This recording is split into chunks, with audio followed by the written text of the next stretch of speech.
You're listening to Entrepreneur's Enigma, a podcast about the ups and downs of the entrepreneurial journey. Every week, your host Seth Goldstein interviews entrepreneurs from all walks of life about their entrepreneurial journeys. From store owners to Fortune 500 CEOs, we all have stories to tell. So sit back and join us for the next 20 or so minutes while we explore the entrepreneurial world.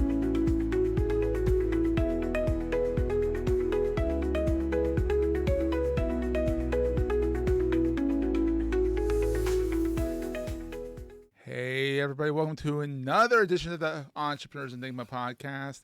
I am your host, as always, Seth with Podcast Mastery and Goldstein Media. Today I have a good buddy of mine, Ed Oyama, who is like the king of short form video, just get it done video, don't overthink it video. Let's go.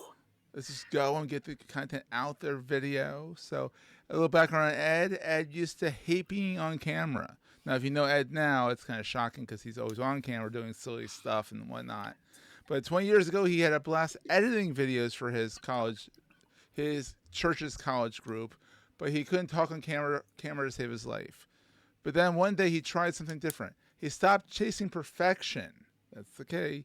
Remember, it doesn't have to be perfect. And simply showed up, walking and talking with his phone, sharing what he knew. In just over a year, he 4x'd his LinkedIn following, 60x'd his YouTube audience, booked up 40 plus calls and closed over 10 grand in business, all by making simple videos that didn't have to be polished, that were just Ed's personality. So, and Ed has a big personality, so that's what matters. Now Ed teaches others to do the same thing in a small business video school, where the last 2 months, students have made over 314 videos. I'm in there, so some of them are mine. And Major contributor. With clients, absolutely. Ed, how's it going, big guy? Oh man, I'm doing great. How about yourself, Seth? Not too bad. And we're recording this middle of November, and I hear that it's like frigid in LA.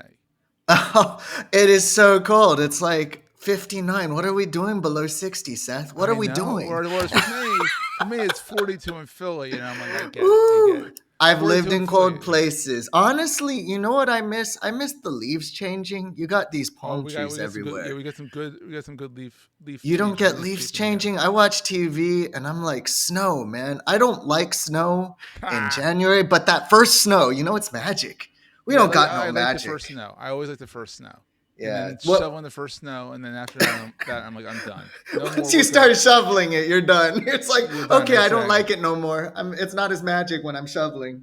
Exactly. So, Ed, how did this all get started? I mean, we kind of highlighted it a little bit, but like, let's get more into the weeds with this. Yeah, I just realized perfection is so overrated. Mm-hmm. And that had been what got me what I'd gotten so far I started a business 4 years ago. I started off as a website designer, but I also went to a lot of networking meetings, and I realized over the course of many meetings, I would say things and people would respond, even though it wasn't like totally polished. I'd just try saying new stuff because I'd usually talk about websites I made, but then I'd say one day, hey, thanks so much for helping me get that new client. Because I was in B&I and they always ask you what you want this week. Yeah. And I was like, well, that dog groomer in Rancho Santa Margarita, that little old lady, she's on the first page of Google now. All we did was get her some Google reviews. Yeah. Didn't you know that that's all you need to get to the top these days? It's crazy. So I'd love an intro. At least back then. It can get a lot more complex. Now, but We're going to take a quick break, hear from our sponsors, and get right back to the show. Right? But I would just say stuff, and then people would respond. And I'm like, man, why am I always so quiet at this sort of thing? Because, I think it was a lot of because the inexperience, the imposter syndrome. Yeah. I'm new in business. Who am I to say stuff? But then I would just experiment, and then people would respond. And I started to learn what people really wanted and how I was able to meet them in that. A few years later, someone asked me to actually, hey, I would pay you, Ed. I heard you got a discovery call off LinkedIn. I'm like, oh, that's a new thing for me. Don't ask me too much. Let's just get a coffee. She's like, I'd pay you for that. She's like, no, let's get a coffee. Exactly. And then I was like, she's like, no, Ed, you're new in business. The correct answer is to give me the price. So I was like, oh no. Oh my God. So I told her the biggest number I could think of, which was twice my best hour on Uber Eats, which I had been doing the previous year. I was like, all right, Teresa, $60. And she's like, sold. When are we doing it? I'm like, could I have asked you for more? She's like, Ed, oh yes. I'm like, really? And you Really? learn every time you learn. Up it a little bit more. Up it a little bit more. I'll put a Exactly. little more. Exactly. It was when I was hitting about, I raise it $20 the next time someone asks Yeah. $20 more. Suddenly I'm like around 120. I'm finally getting people starting to say no or say, let me think about that. I was like, wait a Yeah. second. I like this way better than websites and SEO. We're talking about social media. Could I actually Exactly. do this? Mhm. Amazing. So what did you do before you were doing the websites and the entrepreneurial thing? Were you in corporate America? Were you doing the grind? What were you up to? Oh my gosh. What's the history here? So I lived in Asia for, got to do the Wow. math, 12 years. 12 years. 12 years in Asia. I was working with a nonprofit. We were running English camps in developing world. We were in a little country called Kyrgyzstan for most of our time out there. Wow. Kyrgyzstan, it has only one proper vowel, and it has an A at the end. The rest is all Y's. It's like Well, Kyrgyzstan. yeah, former Soviet Republic. So yeah. Yeah. But we were out there and was teaching English. I was helping out with the church plant, which was really just a little group of people in an apartment. That's where I experienced real winter, by the way. This LA boy went to Kyrgyzstan, and I found Yeah. out that at a minus 30 Celsius and Fahrenheit are the same. I was Minus like, 40. holy Minus 40. smokes. Oh, Minus minus 40. 40. Okay, my Yeah. math's bad. So, I was yeah, a math minus major. 40. Oh wow. And a very bad one at that. Don't tell anyone that. Yeah, I exactly. know. No, 40 Celsius is 40 Fahrenheit. Yeah. Oh, They man. merge. It's pretty cold. It's Yeah, that I would cold say so. Yeah. when Bone the nose chilling. hairs start, like they start standing up and sticking. I'm like, wait, is that the feeling they make when they freeze? Holy. Yeah, that's cold. 40 below. Wow. So you did that, and then you came back to the States, right? And then, Right, right. But the funny thing I realized in Kyrgyzstan, we ran what we would say is the best English camp in the country. I might be biased. okay. Well, how big is Kyrgyzstan? Kyrgyzstan's about 6 million people nowadays. Okay. 6 million people. Capital city's about 1.5, and we lived in the capital.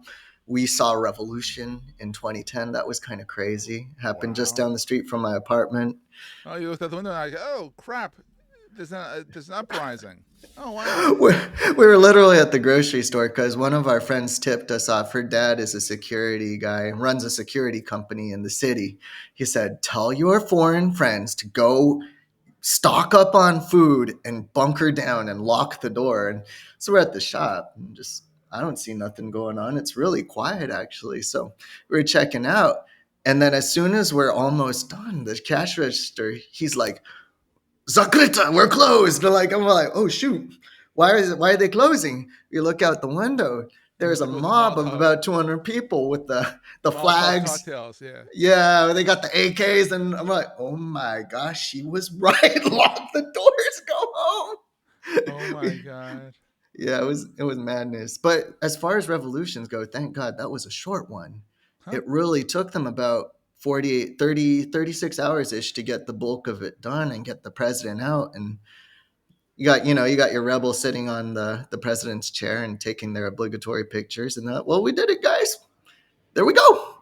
And they started with an interim government and actually kind of did it proper. Ran that for a year, and then they had an election at the end of the year. It was still kind of corrupt, but it was Eh, a you vast lot of you progress. you'll take what you can get. You'll take what you can get exactly. So then you came back to the States and you started doing websites. Exactly.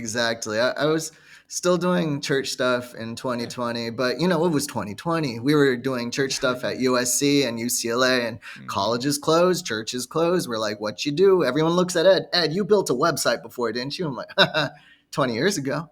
But they asked me to build websites, and I built us a couple. And that's where I started getting the idea like, maybe I could do this for a living because Yeah. people looked at those sites and said, that's pretty good. I was like, really? I just went to YouTube University. you Exactly. know. Hey, don't knock it. Don't knock it. Exactly. So you But did for that. real though, Yeah. I learned from a podcast, Seth. Like I listened to a bunch of podcasts, and that's how I listened to a guy named Josh Hall, and he'd Yeah. said, "I can teach you how to start a website business." And I listened to after about listening to about 10 podcast episodes, I said, "Josh is my guy.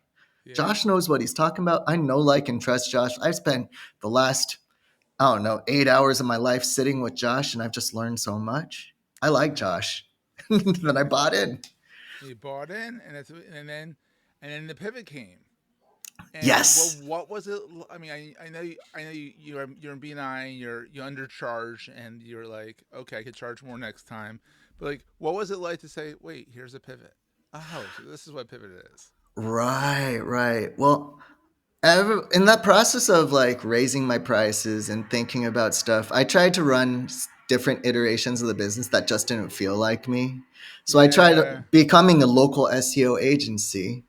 I Mm. tried became social media management and actually doing the content creation, but it was in the middle of a job where I was helping one of the presidents of a local realtors association chop it up with a CPA. And he's like, "I'd love to make this video." And as I was sitting down realizing I don't know much about Delaware state and like how do you lower your tax liability with clever ways with the CPA and smart ways, I was like just dying doing the research, making sure I didn't cut the thing the wrong way. Yeah. But I realized my favorite part of all of this was the onboarding where I just got to talk strategy, which I love, like what's working right now with Yeah. video, Have them do what's it. Yeah. have them do it. And then realizing too, I was getting asked to do workshops. I was getting asked to talk in front of small audiences, small rooms, and then slightly bigger ones, 40, 50 people. Everyone loved it, had a great time. And I said, wait a second, Maybe I'm onto coaching, something. Yeah. consulting. Hmm. How about that? And then on and along the way too, my YouTube channel kind of blew up. I started with 23 subscribers. And just like you said in the intro, I was just walking around with my phone, and then later I got a little camera, but same deal, just walking around with it, talking game. One of those Yeah. videos hit 11,000 views, and I said, "What?" People actually want to hear what I have to say. Wow. Exactly. That was the big shock. And people, when people start commenting in your comments, "I was here before the guy blew up. I'm subscriber number 79. Well, I'm number 211." And I'm like, "Yo, I'm What? just talking what I've always been talking, guys." Like, what? That's awesome, man. That's awesome. And so then, when did you start up the small business video school? That's more recent. I found you, and you're like, how'd you find it? I'm like, I have my ways. We became buddies on Exactly. LinkedIn first. I saw your We videos pop did. We up. did. We knew We each other for connected a with little you. bit. Yeah, and then all of a sudden Yeah. I see you. I think I saw you in another group, and in school in the SKOOL The groups, SK00. you Yeah. can go in and see what school they're running. And I saw yours. I'm like, I'm gonna join this and join that. I'm also it's like, how did you get in here? So, right. Oh man. Well, I had a program that I was frustrated with. Mm-hmm. I launched a little program where I teach some coaches and consultants how to do video like I was doing video, but I realized the hard part was they're busy. How do I get them to take action? And I felt really badly about it because they loved the advice I gave, they loved the coaching, but they just weren't taking action. And I put my teacher Mm-hmm. hat back on from my Kyrgyzstan days, like, well, how did I get those kids to do what I told them to do? And I realized, well, one, you make it fun, and two, you make it simple, especially when they're second language learners and they only speak Russian or Kyrgyz.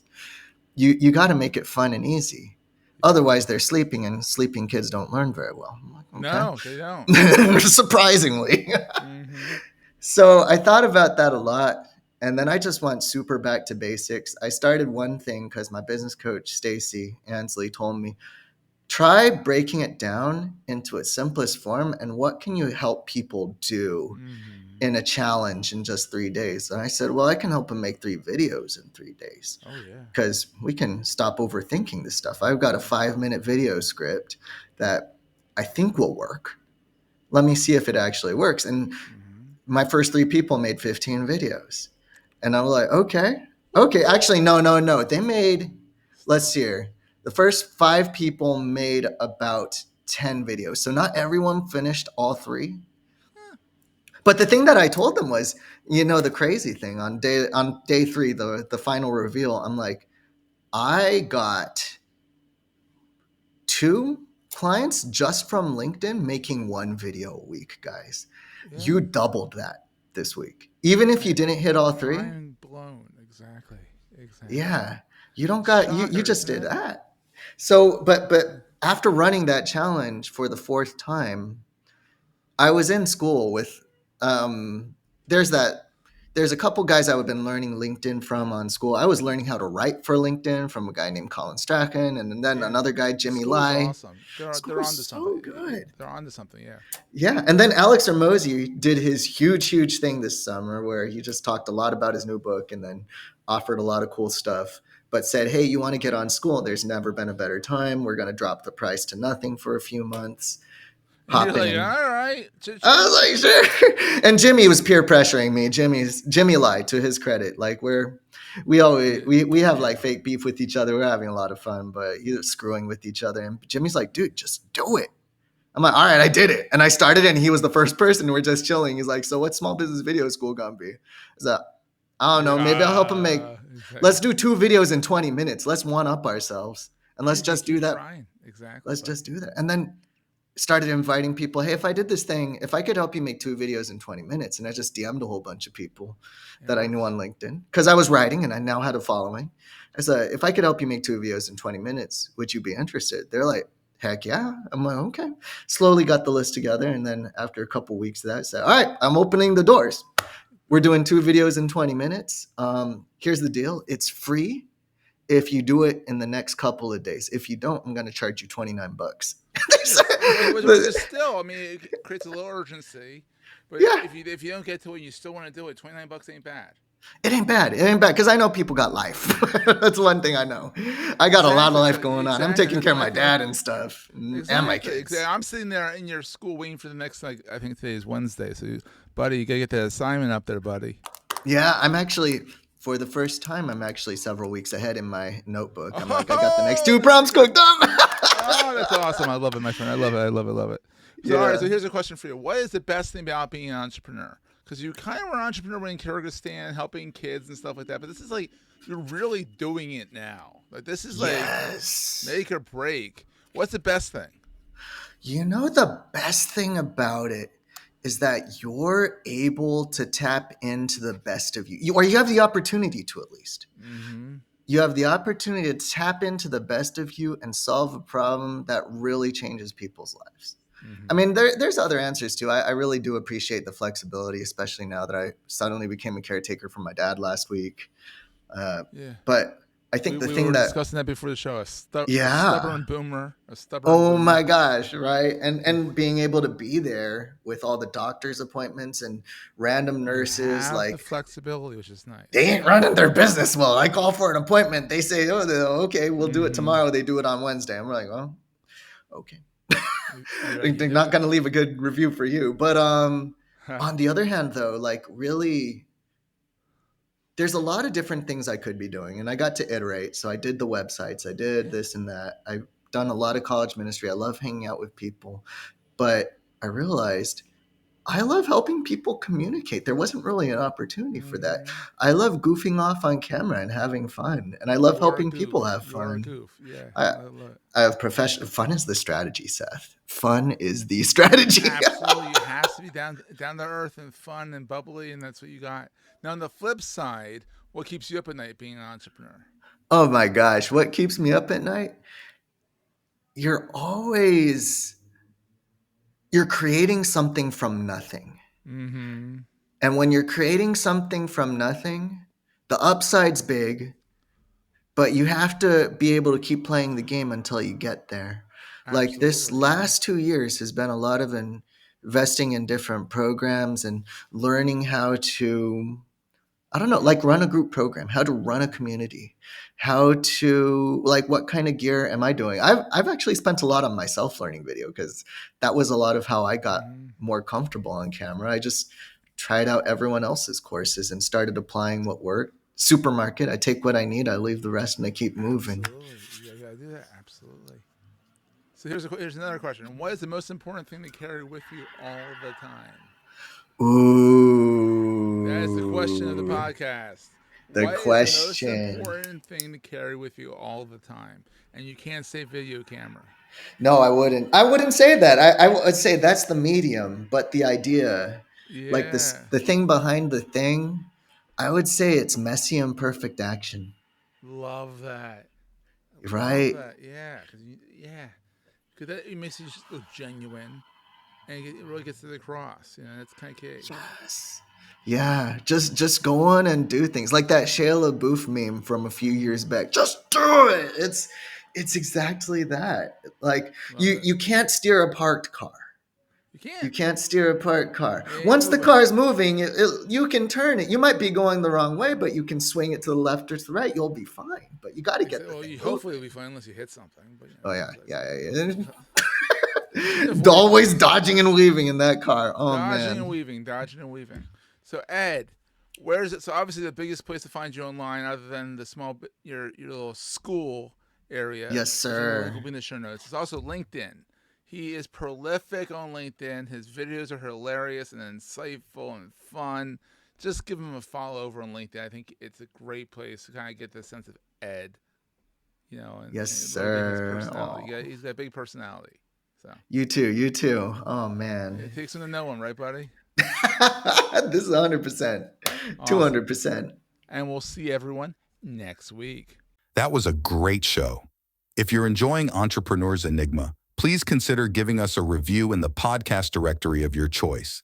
Every review helps us reach new listeners. If you like Entrepreneur's Enigma, consider the other shows on the Marketing Podcast Network at marketingpodcast.net.